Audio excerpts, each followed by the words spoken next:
नमस्कार दोस्तों, स्वागत है आपका अपने चैनल धार्मिक ज्ञान 01 में आपसे से रिक्वेस्ट है कि वीडियो को अंत तक देखें, स्किप बिल्कुल भी ना करें।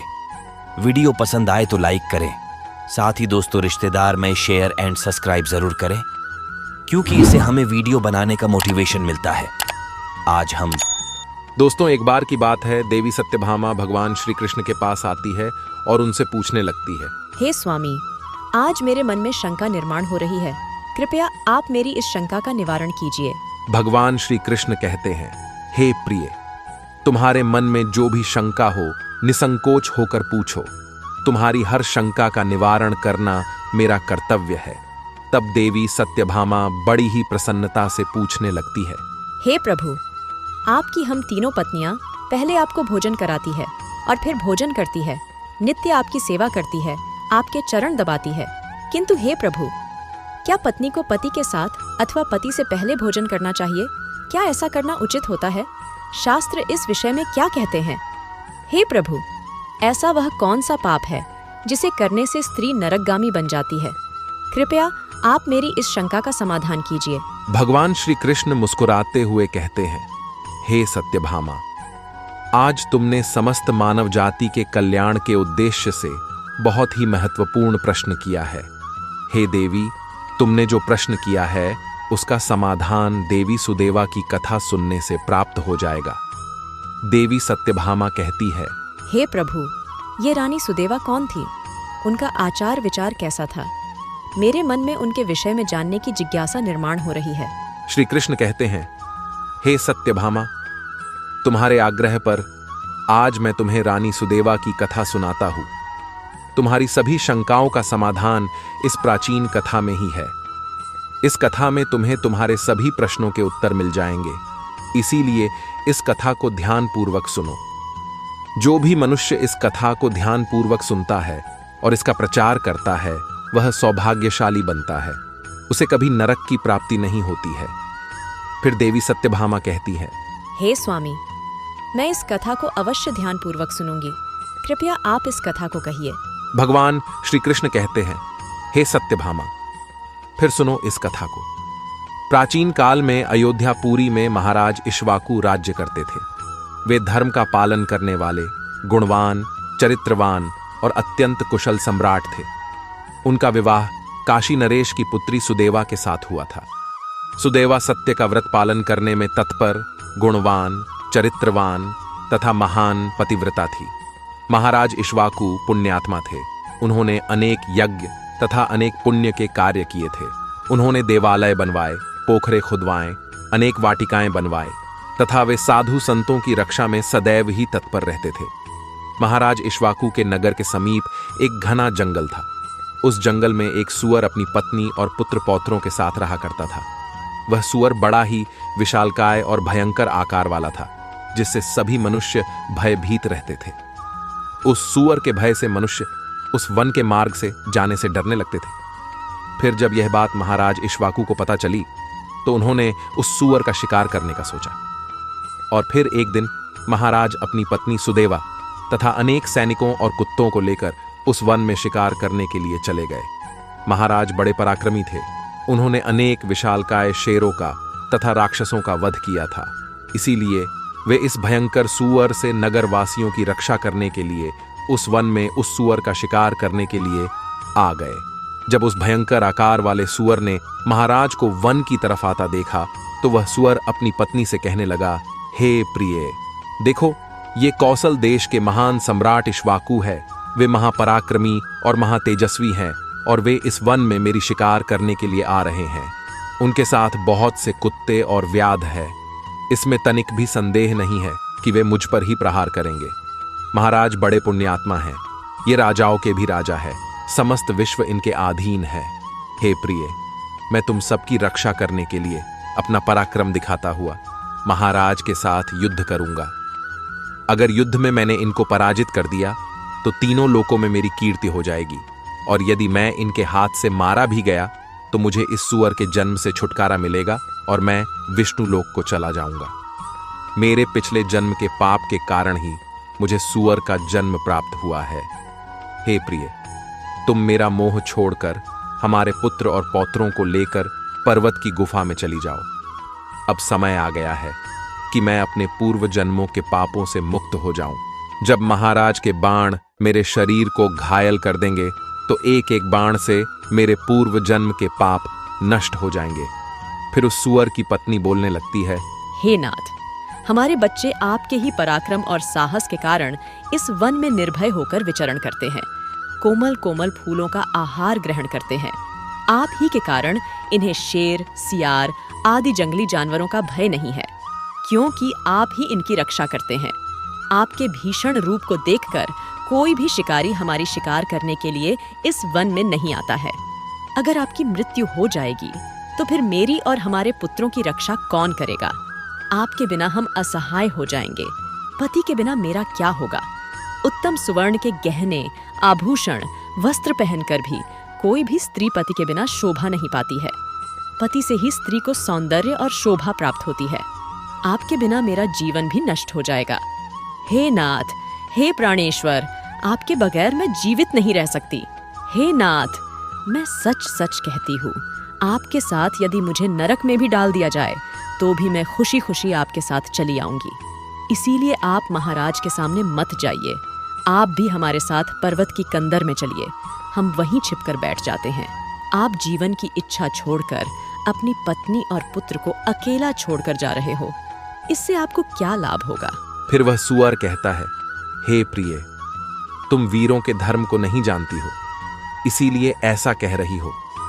यदि शत्रु वीरों को ललकारता है, युद्ध के लिए निमंत्रण देता है, तो वीर पुरुष को लोभ और भय से कायर की भांति ऐसे छिपकर नहीं भागना चाहिए।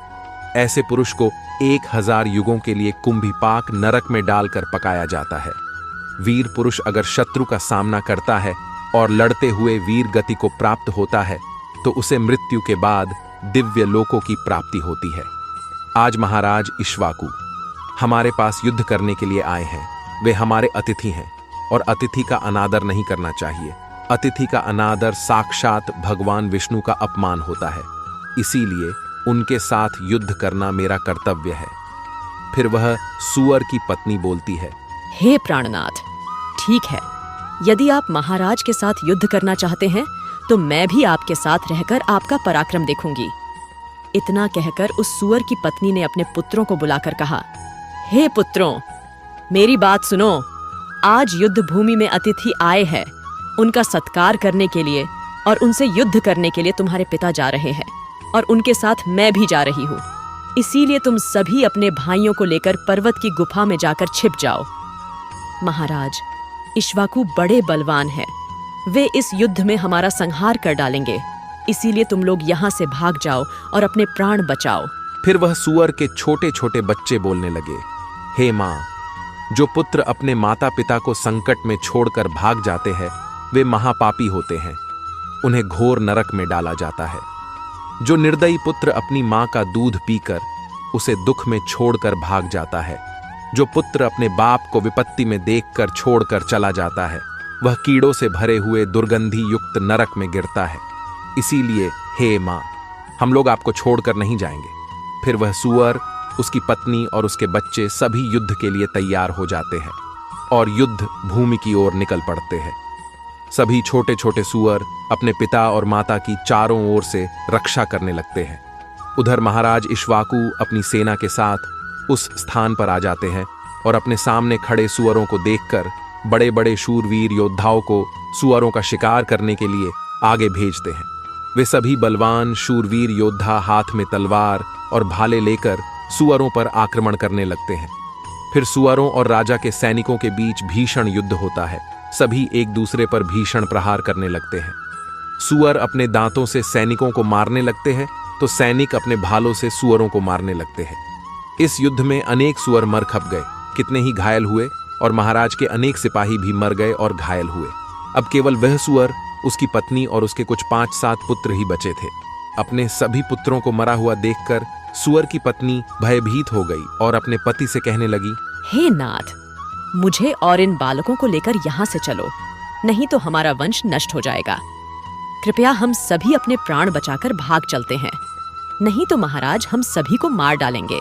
फिर सुअर कहने लगता है, हे प्रिय, 2 शेरों के बीच में एक सूअर पानी पी सकता है, लेकिन 2 सूअरों के बीच में एक शेर पानी नहीं पी सकता। सूअर जाति में ऐसा बल देखा जाता है, इसी कारण से सूअर से सभी भयभीत हो जाते हैं।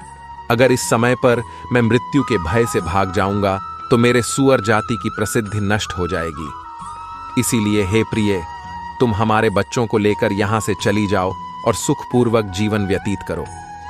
इतना सुनकर सूअर की पत्नी बोली, हे नाथ, मैं आपसे बहुत प्रेम करती हूँ। आपने मेरा आदर सम्मान करके, रति क्रिया करके और मेरी रक्षा करके मेरे मन को जीत लिया है। आपसे मेरा मोह कभी नहीं छूटेगा। इसीलिए मैं अपने पुत्रों के साथ आपके सामने ही प्राण त्याग दूंगी, किंतु आपको अकेला छोड़कर नहीं जाऊंगी। फिर वह सूअर और उसकी पत्नी दोनों ही महाराज से युद्ध करने के लिए आगे आते हैं। वह सूअर भयंकर गर्जना करता हुआ महाराज को युद्ध के लिए ललकारता है। वह सूअर उसके सामने आए बड़े बड़े वीर योद्धाओं को अपने दांतों से तिनके की भांति उठाकर फेंकने लगता है। अपने सैनिकों को मरता हुआ देखकर महाराज को क्रोध आ जाता है और वे अपना धनुष्य निकालकर उस सूअर पर बड़े वेग से आक्रमण करते हैं। महाराज का एक बाण तीव्र गति से जाकर उस सूअर के शरीर में घुस जाता है और वह सूअर जमीन पर गिर जाता है। फिर महाराज उस पर प्रहार करते हैं और सूअर को मार डालते हैं। सूअर के मरते ही उसके प्राण निकलते हैं और विष्णु लोक को चले जाते हैं।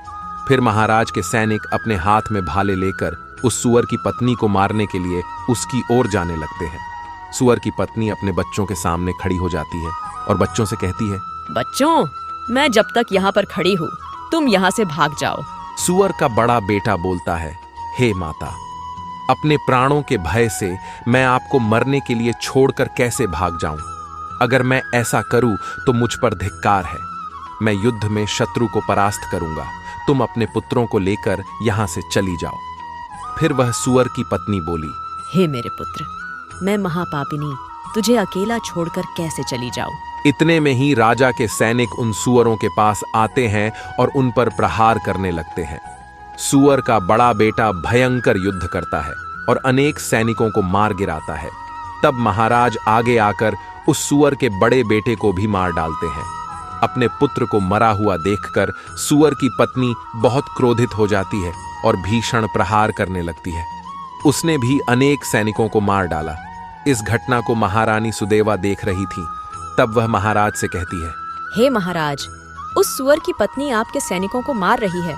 आप आगे चलकर उसका वध क्यों नहीं करते? महाराज कहते हैं, हे प्रिय, यह एक स्त्री है। मेरा यह वचन है कि मैं स्त्री का वध नहीं करूंगा। स्त्री का वध करने से महापाप लगता है। इसीलिए मैं उस सूअर की पत्नी को न खुद मार रहा हूं और न किसी को उसे मारने के लिए भेज रहा हूं। मुझे स्त्री का वध करने में बड़ा भय लगता है। इतना कहकर महाराज चुप हो गए। फिर महाराज की सेना में भार्गव नाम का एक बलवान सिपाही था। उसने उस सूअर की पत्नी पर प्रहार किया और उसे जमीन पर गिरा दिया। सूअर की पत्नी मूर्छित होकर जमीन पर गिर पड़ी और लंबी लंबी सांसें लेने लगी। जब रानी सुदेवा ने उस सुअरनी को धरती पर बेहोश अवस्था में देखा तो उन्हें उस सुअरनी पर बड़ी दया आ गई। उन्होंने ठंडा जल उस सुअरनी के मुख में डाला और फिर उसके सारे शरीर पर डाल दिया, जिससे उस सुअरनी को होश आया। सुअरनी ने रानी को उस पर शीतल जल डालते हुए देखा तो वह बहुत प्रसन्न हुई और मनुष्य की वाणी में बोलने लगी, हे देवी, तुमने मुझ पर ठंडा जल डालकर मुझे कष्ट से मुक्ति दिलाई है। तुम्हारा कल्याण हो। सुअरनी के ऐसे वचन सुनकर रानी सुदेवा को बड़ा आश्चर्य हुआ। वह सोचने लगी, ये तो आज मैंने बड़ी विचित्र बात देखी। यह सुअरनी तो मनुष्य की वाणी में सुंदर और स्पष्ट संस्कृत बोल रही है।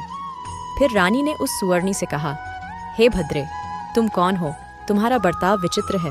पशु होकर भी तुम मनुष्य की वाणी में बोल रही हो। तुम मुझे तुम्हारे पूर्व जन्म का वृतांत सुनाओ। किस कारण से तुम सुअरनी बनी हो? फिर वह सुअरनी कहने लगती है, हे देवी, मेरे पति ने पिछले जन्म में गुरुजनों का अपमान किया था। इसी कारण से उन्हें सूअर का जन्म प्राप्त हुआ है। अब मैं आपको मेरे पूर्व जन्म की कहानी बताती हूँ। हे देवी, कलिंग नाम के देश में श्रीपुर नाम का एक सुंदर नगर था। उस नगर में वसुदत्त नाम के विद्वान ब्राह्मण रहते थे। मैं उसी वसुदत्त ब्राह्मण की पुत्री थी।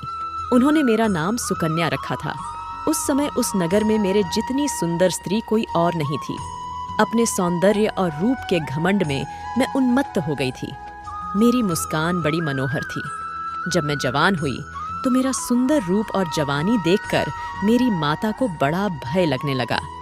वो मेरे पिता से कहने लगी, हे नाथ, अपनी कन्या जवान हो चुकी है, उसका विवाह क्यों नहीं कर देते? इसे शीघ्र ही किसी वर को सौंप दीजिए।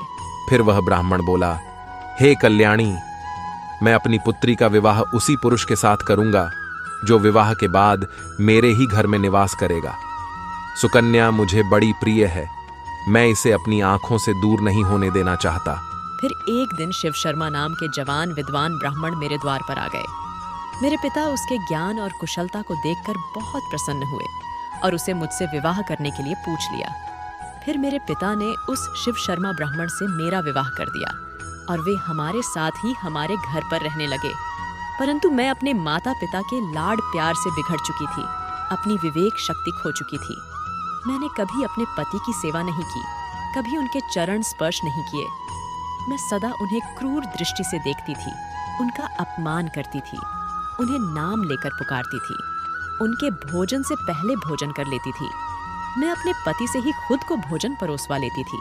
मैं अपनी मर्जी से स्वच्छंद होकर यहाँ वहाँ घूमने लगती थी और बात बात पर अपने पति का अपमान करती थी। मैंने उनके साथ कभी सहवास भी नहीं किया, उन्हें मेरे शरीर को कभी हाथ भी लगाने नहीं दिया। शिव शर्मा बहुत ही शांत स्वभाव के थे। उन्होंने मुझे अनेक दिनों तक सहन किया और फिर एक दिन वे अत्यंत दुखी होकर मुझे छोड़कर चले गए। मेरे पति के जाते ही मेरे पिता बहुत दुखी होकर कहने लगे, हे प्रिय, सुनो, हमारे दामाद हमारी पुत्री को छोड़कर चले गए हैं। हमारी पुत्री ही पापचारिणी थी, दामाद तो विद्वान थे। मैं क्या जानता था कि हमारी पुत्री सुकन्या दुष्ट और कुल नाशिनी होगी। फिर मेरी माता बोली, हे नाथ, हमारी पुत्री आप ही के लाड प्यार से बिगड़ गई है। इसे सही राह पर लाने के लिए आपको ही कुछ करना होगा। पिता के घर में रहने वाली कन्या दुराचारी बन जाती है, इसीलिए कन्या को कभी घर में नहीं रखना चाहिए, उसे उसके पति के पास ही रखना चाहिए। हमारी कन्या बहुत दुष्ट और पापिनी है, आप इसका त्याग करके इसे इसके पति के पास भेज दीजिए। इस प्रकार से माता के वचन सुनकर मेरे पिता बहुत क्रोधित हुए और मुझे कहने लगे, हे दुष्टा, हमारे कुल में कलंक लगाने वाली दुराचारिणी, तेरे ही कारण शिव शर्मा हम सबको छोड़कर चले गए। इसीलिए तेरा पति जहां पर है तू वहीं पर चली जा, अथवा तुझे जो स्थान अच्छा लगे वहां पर चली जा। फिर मैं अपने घर को छोड़कर चली गई। बाहर जाने पर मुझे लोग कुलटा, पापिनी, दुराचारिणी कहकर संबोधन करने लगे। इसीलिए मैं अपने पति को ढूंढते हुए वन चली गई। फिर एक दिन वन में मैं एक कुटिया के सामने जाकर खड़ी हो गई और भिक्षा मांगने लगी। वहां पर उस कुटिया में रहने वाली मंगला नाम की स्त्री ने मुझे देखकर अपने पति से कहा, हे स्वामी, द्वार पर एक दुखिया दुबली पतली स्त्री भिक्षा मांगने के लिए आई है। मंगला का पति शिव शर्मा ही था, जिन्होंने मेरा त्याग किया था। मुझे देखकर उन्होंने मुझे पहचान लिया और अपनी पत्नी से कहने लगे, हे प्रिय, ये मेरी पहली पत्नी सुकन्या है जो मुझे बहुत प्रिय थी, इसीलिए तुम इसका आदर सत्कार करो और इसे अपने घर में स्थान दो। फिर मंगला ने अपने पति की आज्ञा का पालन करते हुए मुझे घर के अंदर बुला लिया और मुझे पहनने के लिए वस्त्र दिए। फिर एक दिन मैं बैठकर मंगला के अच्छे स्वभाव का और मेरे दुष्ट स्वभाव का विचार करने लगी और मुझे बड़ा दुख होने लगा। अधिक चिंता करने के कारण मेरा हृदय फट गया और उसी क्षण मेरी मृत्यु हो गई। फिर यम के 2 दूत उस स्थान पर आ गए और मुझे उठाकर यमलोक ले गए। वहां पर यमराज ने मेरा लेखा जोखा देखा और यमदूतों से कहा, हे दूतों, इस पापिनी स्त्री ने अपने पति का बहुत अपमान किया है। ये पति से पहले ही भोजन कर लेती थी, अपने पति को नाम से बुलाती थी, उससे घर के काम करवाती थी। इसीलिए इस पापी स्त्री को ले जाकर नरक में डाल दो। फिर यमदूत मुझे नरक में ले गए और उन्होंने मुझे जलते हुए अंगारों में डाल दिया। लोहे के जलते हुए पुरुष बनाकर मुझे उन्हें आलिंगन दिलवाया। वहां नरक में मुझे अनेक वर्षों तक कष्ट भोगने पड़े। फिर नरक की सजा भुगतने के बाद यमराज ने मुझे सुवर्णी के जन्म में डाल दिया। सुवर्णी बोली, हे देवी, इस प्रकार से मैंने आपको मेरे पूर्व जन्म का वृतांत सुना दिया है। कृपया अब मुझे इस जीवन से मुक्ति दिला दो। आपने अपने पति की बहुत सेवा की है, इसीलिए मुझे आपका थोड़ा सा पुण्य प्रदान करो। फिर रानी सुदेवा महाराज से कहती है, हे स्वामी, अब मैं क्या करूं? आप जो आज्ञा देंगे मैं वही करूंगी। महाराज इक्ष्वाकु कहते हैं, हे प्रिय, ये बेचारी बहुत दुख उठा रही है, तुम अपने पुण्य से इसका उद्धार करो। महाराज की आज्ञा लेकर रानी सुदेवा ने सुअर्णी से कहा, हे देवी, मैं अपने 1 वर्ष का पुण्य तुम्हें प्रदान करती हूं। रानी के इतना कहते ही उस सुअर्णी के प्राण चले गए और उसके शरीर से एक दिव्य स्त्री प्रकट हुई और फिर वह महारानी और महाराज को नमस्कार करके विष्णु लोक को जाने लगी। भगवान श्री कृष्ण कहते हैं, हे सत्यभामा, इस प्रकार से मैंने तुम्हें यह महान कथा सुनाई है। तुम्हें तुम्हारे सभी प्रश्नों के उत्तर भी मिल गए होंगे। देवी सत्यभामा कहती है, हे स्वामी, आपने आज मुझे बहुत ही पवित्र कथा सुनाई है और मेरी सभी शंकाओं का निवारण भी किया है। तो दोस्तों, उम्मीद है आपको भी ये कथा पसंद आई होगी। कथा कैसी लगी कमेंट करके जरूर बताएं। जानकारी अच्छी लगी तो वीडियो को लाइक जरूर करें और कमेंट में जय श्री कृष्ण अवश्य लिखें। साथ ही चैनल को सब्सक्राइब करें। आप सभी का धन्यवाद।